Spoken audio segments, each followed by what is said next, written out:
ზურაბ ცეცხლაძე, პატიმარ ზვიად ცეცხლაძის მამა, ის ერთ-ერთია, ვისაც ასევე 5000 ლარიანი ჯარიმა მიუტანეს, მასაც გვიან ღამით დახვდა, როგორც თვითონ აღწერს 6-7 პოლიციელი და გადასცეს ასე საზეიმოთ ეს ჯარიმა. დარწმუნებული ვარ, ბატონ ზურაბს ის არ შეაშინებს, მორიგი ასე ვთქვათ, მცდელობა სისტემიდან და რეჟიმიდან, მაშინ როცა თქვენი შვილი ციხეშია, ეს ძალიან მხნედ არის და იქით ამხნევებს ამაღლებელს მან საოცარი წერილი მიწერა, აი მართლაც საოცარი ამ ახალგაზრდა ბიჭმა, ჩემი აღფრთოვანება მას ამ ეთერიდანაც თუ ჩვენ გვიყურებს და ბატონო ზურაბ, რატომ გააქტიურდა სისტემა ასე 5000 ლარიანი ჯარიმებით თითქოს 5 ლარი იყოს და თან დაპატიმრებული პოლიტპატიმრის შვილის მამასთან რომ მიდიხარ შუაღამისას 7 პოლიციელი აი ამ ფურცლით ხელში, რას ვადევნებ ჩვენ თვალყურს? რა უნდა? ესე იგი პროტესტის მუხტი არ დაიწია, პროტესტი ვერ ჩაახშეს და ზიან და მსჯელობენ რა მოუხერხონ და როგორ აიძულონ ეს ხალხი რომ გაჩერდეს, შევიდეს სახლებში და ამათ დაუთმოს ეს ქვეყანა და ჯიჯგნონ როგორც უნდათ. აი ერთ-ერთი გადაწყვეტილება რომ აი ეხლა ბოლოს მოიფიქრეს თქვენს რომ მოდი ამაც უყველას მაქსიმალურად ჯარიმებით დავსაჯოთ, მე ამ ფულებზე ვედაოთ, ვაწვალოთ, ანუ მთლიანობაში შევუქმნათ პრობლემები და ამის შემდგომ მაინც ფიქრობენ რომ რაღაცას მიაღწევენ და გარკვეულად პროტესტის მუხტი დაიწევს. ეხლა თქვენ როგორ უნდა შეგიყვანოთ სახლში სისტემამ 5000 ლარიანი ჯარიმით შვილი რომ მყავთ პოლიტპატიმარია. შეიძლება ეს კონკრეტულად მე და პოლიტპატიმრების მშობლები რო შეიყვანონ სახლში, იმაზე კი არ არის გათვლა. გათვლა იმაზეა, ვინც გარეთ დგას კიდე მასობრივად რომ არიან გამოსული, ანუ იმათ რას ეუბნებიან, რომ აი შენ თუ გადაკეტავ შენ კი არა პოლიტპატიმრის მამა დავაჯარიმეთ. მე შეიძლება დამაკავონ კიდეც და იმათ აჩვენო რომ შენ კი არ დაგაკავებ, უარეს გიზავ, აი პოლიტპატიმრის მამაც კი დავაკავე და ჩვენ არაფერი წინ არ გვიდგას, ჩვენ ეს ხელისუფლება მივითვისეთ და ყველაფერზე წამსვლელი ვართ და მზად ვართ ყველაფრისათვის რომ ბოლომდე გავიტანოთ ის ჩვენი რაც წართმეული იქნა ქართველი ხალხისაგან. ანუ ეს რას ნიშნავს ზოგადად იცი რომ რამოდენიმე ფაქტორზე აქვთ გათვლა რა. პირველი რომ შეაშინონ უნდა საზოგადოება, პოლიტპატიმრების ოჯახები ძალიან გააქტიურდნენ და იმათ ეუბნებიან რომ აი თქვენ უნდა გაჩერდეთ. აი ნახეთ ხომ ბოლო პერიოდში ჩვენი აქტიურობა პოლიტპატიმრების ოჯახის წევრების. კი ბატონო, თქვენ ქონდა ძალიან საგანგაშო სიგნალი იმასთან დაკავშირებით რომ ხელისუფლება მუშაობს რომ ვინმე მოძებნოს თქვენს რიგებში, ვისაც გადაიბირებს და დაიყოლიებს რაღაც გარიგებაზე, რომ მერე რაღაცნაირად ამტკიცოს თავისი აბსურდული ძალადობრივი სცენარები ან ასე შემდგომ და ამით თავისუფლებას დაპირდეს რომელიმესა ეს ამაზე ქონდა თქვენ აქცენტი. ეს კიდევ ერთი იარაღია თვითმარქვია ხელისუფლების ხელში? ეს ყველაფერს რასაც მოიფიქრებენ, იყენებენ იარაღად ყველას მიმართ. აი ნახეთ, ჩვენ როგორც კი გავაქტიურდით, შემოგვიერთდა ძალიან ბევრი პოლიტპატიმრის ოჯახის წევრები.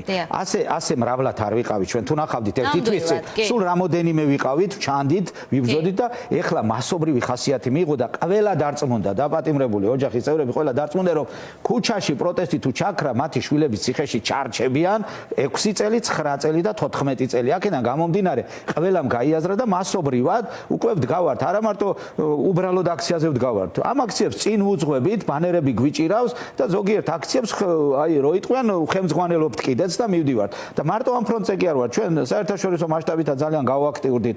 ევროკავშირის ელჩებს, ქვეყნების ელჩებს შევხვდით, ევროკავშირის ელჩს შევხვდით, არასამთავრობო ორგანიზაციებს, საერთაშორისო ორგანიზაციებს, ჩვენი ხედვები მივაწოდეთ, ჩვენი მოსამართლეებზე ინფორმაციები მივაწოდეთ, იმ პროკურორებზე, იმ ცრუ მოწმეებზე, იმ პოლიციელებზე და ასე შემდეგ და აი ამ ყველაფრის რაღაცა ხო უნდა დაუპირისპირონ. ეხლა დიდად ჭკვიანები ვერ არიან რომ მაინც და მაინც რაღაც ქმედითი ბერკეტი დაუპირისპირონ და მოიფიქრეს რა რომ მოდი ერთი შევაგზავნით ადვოკატს ადვოკატს, მათ ადვოკატს, პროკურატურის და ეგრეთ წოდებული სუსის ადვოკატს და ეგება ვინმე გადმოვიბირიოთ, რომელიც ითქვის, რომ აი კრიმინალი ვარ მე და რეალურად ამ ერთის გადმობირებით უნდა დაუშვან პრეცედენტი, რომ აი ნახეთ აღიარა კრიმინალობა, აი დანარჩენიც აი მათანაირი არიან. კი ბატონო, თქვენ გამოეხმაურეთ ნიკოლოზ ჯავახიშვილთან ადვოკატ დავით გამყრელიძის შესვლას, თვითონ კი უარყოფს ამ ასე ვთქვათ ცუდ ზრახვებს, მაგრამ ნიკოლოზ ჯავახიშვილის ადვოკატმა ის დაადანაშაულა ოჯახთან შეუთანხმებლად შესვლაში და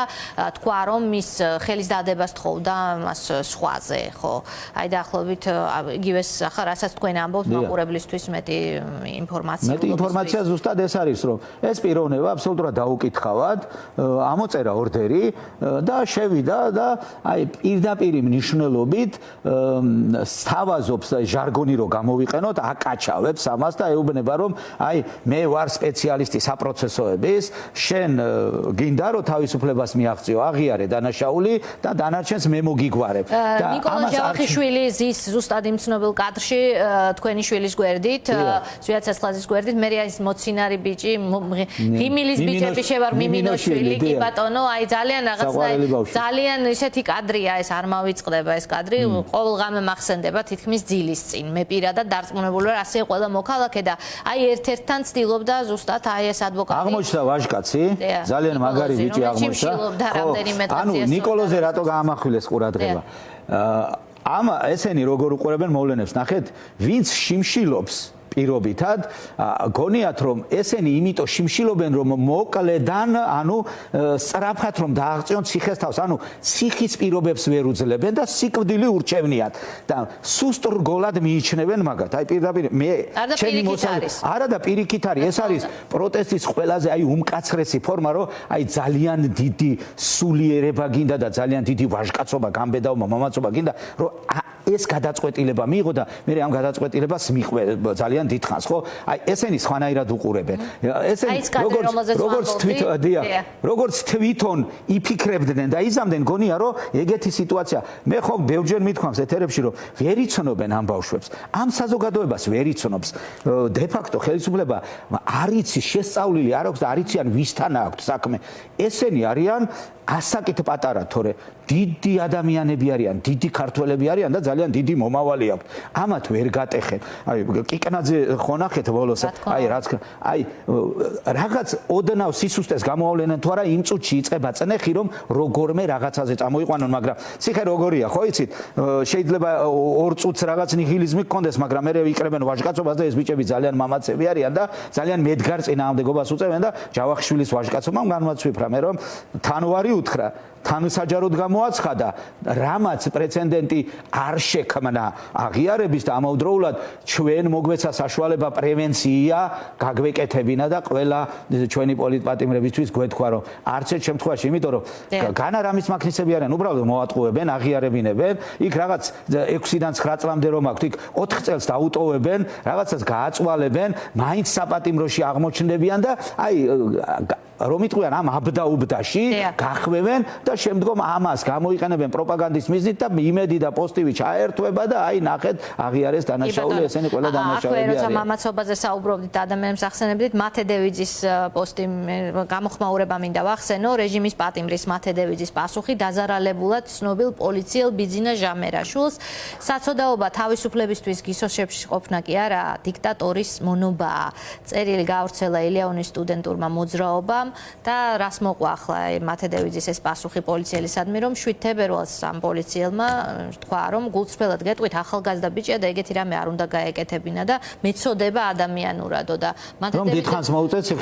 მათე დევიძემ პასუხი დაუბრუნა, რომ საცოდაობა თავისუფლებისთვის გისოსებში ყოფნა კი არა, დიქტატორის მონობაა და მართლაც ასეა და ამ ხალხს ეს გაცნობიერებული აქვს, მაგრამ სად არის გამოსავალი, ბატონო ზურაბ, აი ნახეთ დღეს თქვენ ახსენეთ, რომ გააქტიურდით ძალიან და ხვდებით ყველას, მათ შორის მოდიხართ ახლა საქართველოს პრეზიდენტ სალომე ზურაბიშვილთან შეხვედრიდან, რომელიც აგროვებს ინფორმაციას ყველა საზოგადოებრივ ჯგუფთან, რომ წაიღოს ეს ინფორმაცია შემდგომ მიუნხენის კონფერენციას ესწრება ის, ვიცით ამ შაბათ კვირას. რა იყო ამ შეხვედრაზე მნიშვნელოვანი და აი თქვენ როგორ უყურებთ პროცესიდან გამოსავალს? ჯერ ვიტყვი ჩვენი გზავნილები რა იყო, აი რა გვინდოდა გვეთქვა ჩვენ პრეზიდენტისთვის, რა ჩაეტანა ევროპაში მას ჩვენგან. აი პირველი რაც იყო, ჩვენ აუხსენით როგორ ვხედავთ დღევანდელ მოცემულობას ჩვენს ქვეყანაში, რა მდგომარეობა, ანუ ხელისუფლება სხვანაირად უხატავს სიტუაციას და პირობითად მეორე მხარე სხვანაირად უხატავს. ჩვენ ვართ კიდე ერთი მხარე ამ შემთხვევაში, ყველაზე ობიექტური მხარე ალბათ, იქედან გამომდინარე, რომ ჩვენ ყველაზე ცუდ დღეში თუ ვინმე არის ამ ქვეყანაში, ვართ პოლიტპატიმრების ოჯახის წევრები. აქედან გამომდინარე, მაქსიმალურად ობიექტურები უნდა ვიყოთ, მაქსიმალურად სწორი ინფორმაცია უნდა მივაწოდოთ, რომ შედეგიც შესაბამისად სწორი იყოს და ეფექტური შედეგი იყოს. ჩვენ უთხარით, რომ ჩვენ გვინდა რა მკაცრი სანქციები გვინდა ევროპისაგან. და ეს აუცილებელი გახდა უკვე, იმიტომ რომ თუ ჩვენ ვერ მივაღწევთ იმას, რომ ფინანსური წყაროები მოაკლდეს რეჟიმს, სხვა შემთხვევაში ჩვენ ვერანაირად ვერ შევძლებთ იმას, რომ ესენი ამ ფულით კვებავენ სამართალდამცავ ეგრეთ წოდებულ ორგანოებს, მოძალადე ჯგუფებს, აი ამ ფულით კვებავენ და მერე მათ იყენებენ როგორც უნდათ ისე. თუ ეს პრობლემა არ შეექმნათ, აი მე ვამბობ რომ მიზანს მაინც ვერ მიაღწევენ, მაგრამ გაიწელება პროცესი და რაც უფრო დიდხანს ექნებათ ფული, ასე დიდხანს ვიქნებით ჩვენ აი ამ ცემატ ყეპაში და ისინი ყოველთვის ძალას გამოიყენებენ და ჩვენ ყოველთვის შვიდობიანად ვიქნებით, მაგრამ ეს ერთი საკითხი რომ ვუთხარით. მეორე რაც უმთავრესი იყო, ჩვენ ვუთხარით კიდე რომ ჩვენ პოლიტპატიმრების ოჯახის წევრებს ჩვენ არც არაფერი დასაკარგი გვაქვს და არც უკან დასახევი გზა არ გვაქვს ჩვენ. აი წარმოიდგინეთ რომ ჩვენს უკან არის შვილები, სამშობლო და შვილები. ერთისა და მეორის დაკარგვაც არის ჩვენი დაღუპვა, აი ჩვენთვის არაფერი აღარ არსებობს ამ ორის გარდა, ხო? ჩვენ ვუთხარით, რომ ჩვენ საპროტესტო მოძრაობას გადავიტანთ სერიოზულ დაუმორჩილებლობაში. აი წარმოიდგინეთ ესეთი რამე, რომ 55 თუ 55 პატიმრის ოჯახის ორ-ორმა წევრმა, რომ აი მივიდეს და მათ რომ ეძახიან რაღაც მაგისტრატს და სისხლის სამართლის საქმის სჯიან, ვინც გაჩერდება, აი 150 კაცი მივართ, მშობლები, ახლობლები და დავდგებით. 150-ვე ადამიანი უნდა დაგვაპატიმრო და შეყარონ ციხეში? ყველა, ვინც პოლიტპატიმრები ზიან, მათი ოჯახის წევრები, დედები და მამებიც უნდა შეყარონ ციხეში? აი ამას რო ვერ იზამენ, როგორ ვარ დარწმუნებული, იცი?